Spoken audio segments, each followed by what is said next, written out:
Hello again everyone, and welcome back to my channel, and also welcome if you're new. My name is Lakna. Thank you so much for tuning in. In this video, I want to talk about the upcoming full moon, which is happening November 15th or 16th, depending on where you live. And in Vedic astrology, this full moon is happening in the sign of Aries and in the nakshatra called Krittika.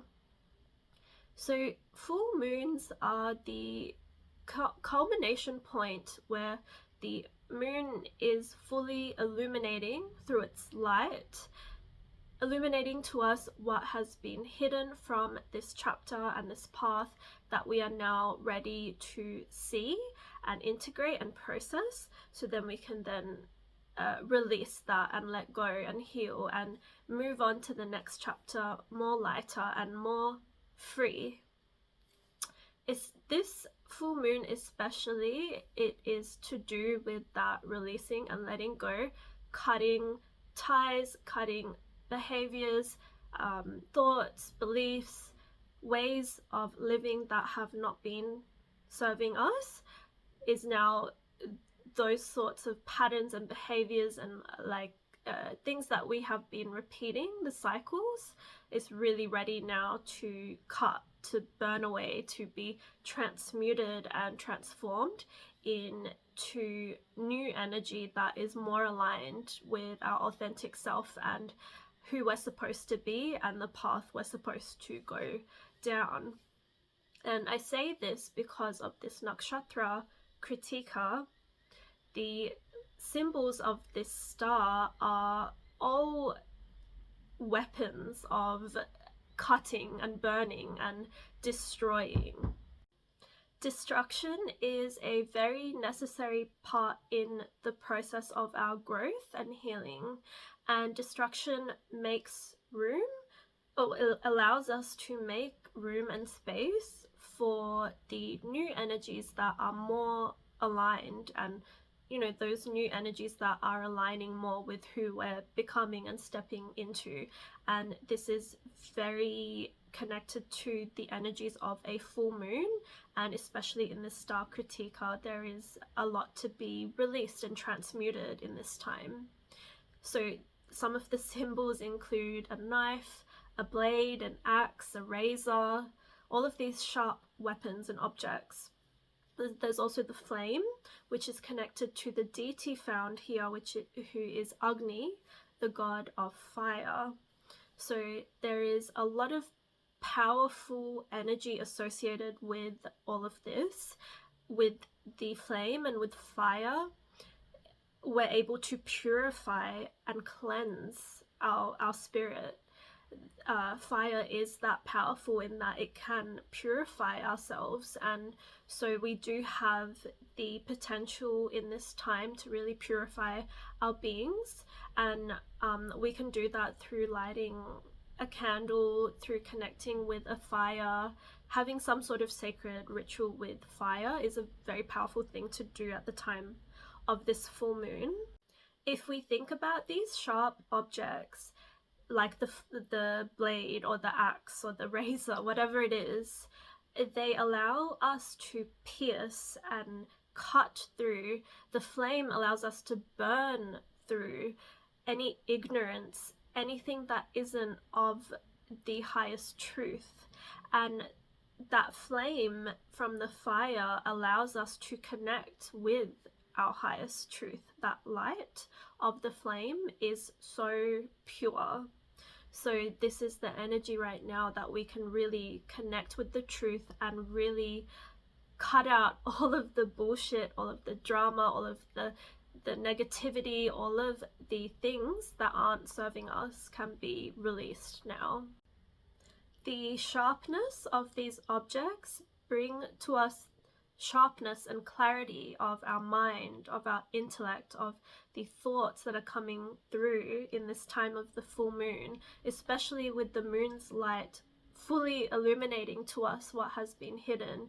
We can really discern the truth in this time, and we have the strength and the courage from that fire that fire is so protective. If you think about, you know, soldiers back in the day, they'd hold those flames to use as weapons, and that fire can be used as a protection. If you have a fire in front of you, no one can come to you, because that fire is that protecting aid. And these fires can be used as sources of light to help guide you and direct you. So there's so much power with the element of fire. Fire is also used to warm and cook our food. It's used to nourish us. There's also the digestive fire within us that is like this creative life force within us, that when we think about, well, when I think about the fire zodiac signs, I think about so much creativity and passion that is like this ignited fire that is like ready to take a leap of faith and try something new. It's very courageous, it's very inspirational. Fire can inspire us and can sort of ignite this passion within us. And usually at the time of the full moon, it's not so much about new inspired thoughts coming through, it's more about releasing the past. However, with this full moon being in Aries, Aries is about new beginnings. Aries is the first sign of the zodiac, the sign that is that leader ready to start something new. In order to start something new, we need to make room and make space for that. So this nakshatra and this energy at the time of this full moon is sort of like that in-between phase of like, we are almost ready to start some brand new beginnings in our life, but this is that phase of really processing and letting go, and like making the space and really preparing ourselves for those brand new beginnings. The nakshatra Krittika is ruled by the sun, and Aries is ruled by Mars. So these are two very masculine planets that are overarching energies influencing this full moon. So what's coming up around this full moon is a lot to do with our divine masculine energy and how we move through life and how we take action and take charge and take lead. The planet Mars is a lot to do with our instinctual actions that we take, the drive that we have. It's our anger, our passion, our sexual drive.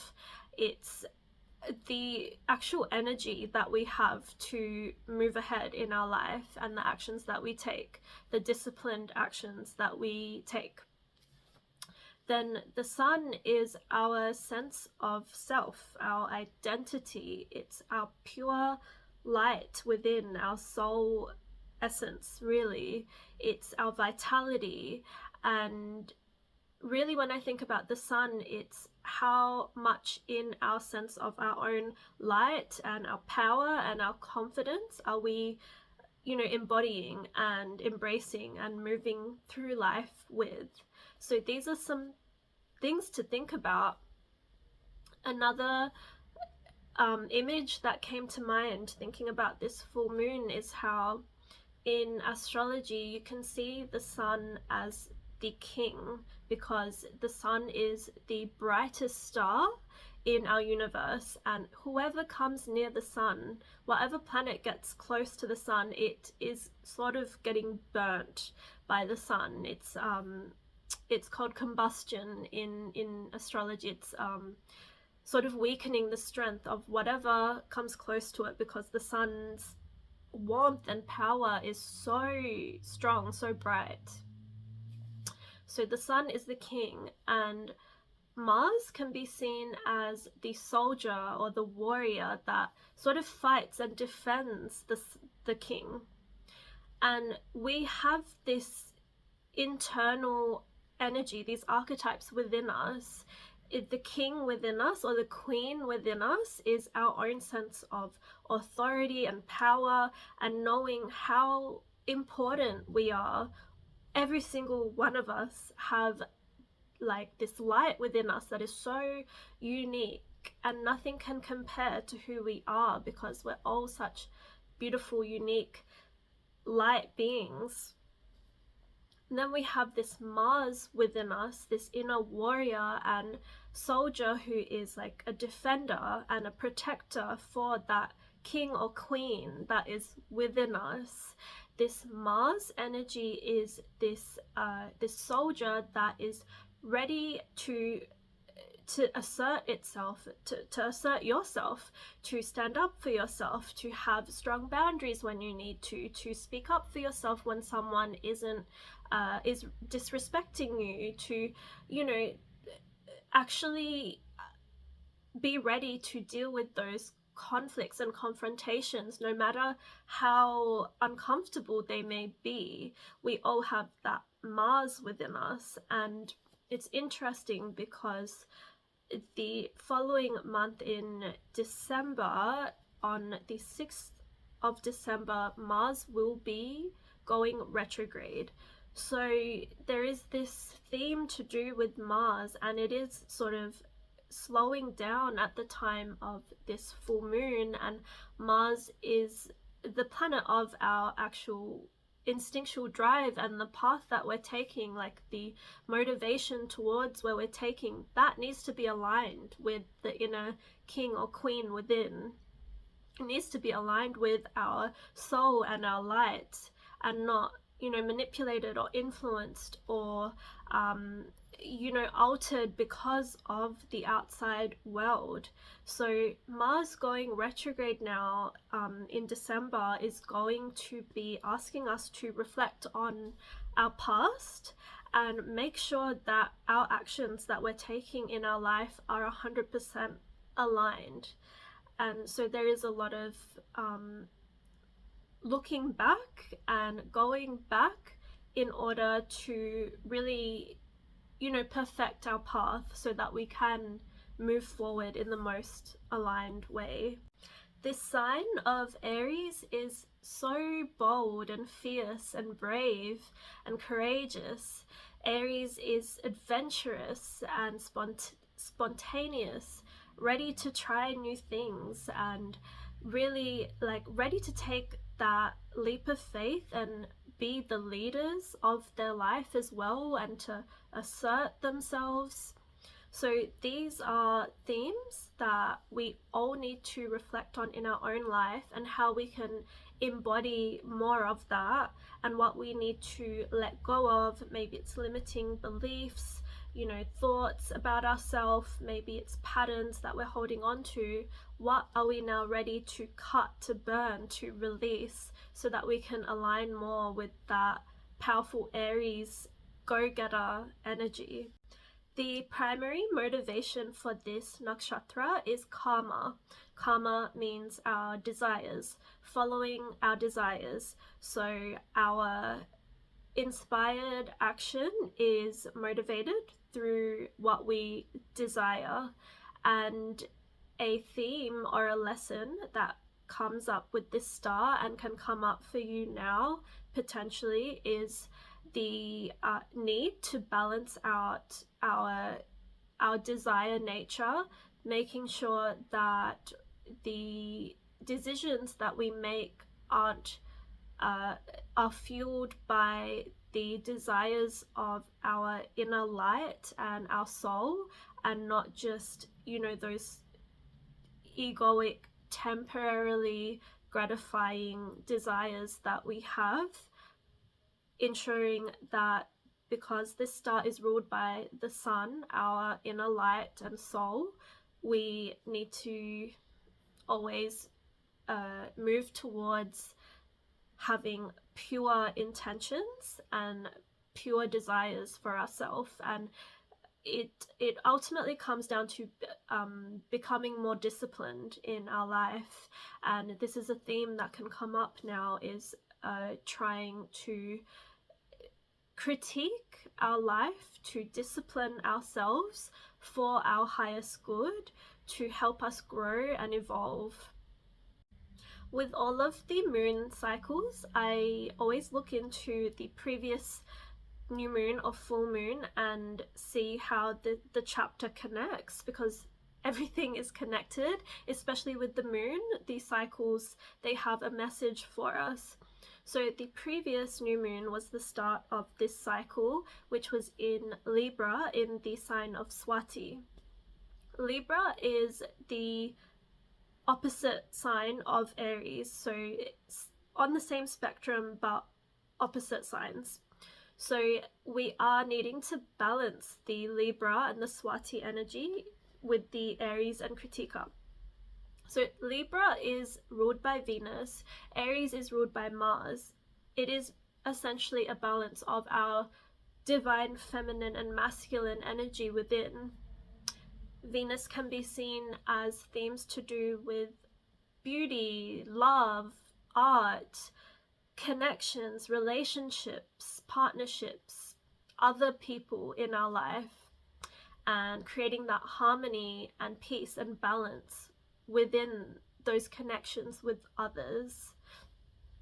Aries is more about the energy of the self and the individual identity and authority and the way that you assert yourself. There is this more adventurous spirit in Aries and more, bold, courageous energy of, embodying more of that, instead of being like a balance of being diplomatic with the Libra, but also being able to direct yourself.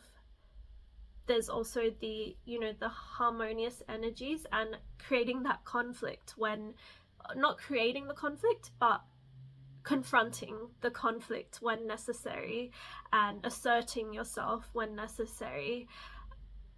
There is this energy of the intellect that is found in Libra, with really logically processing and thinking.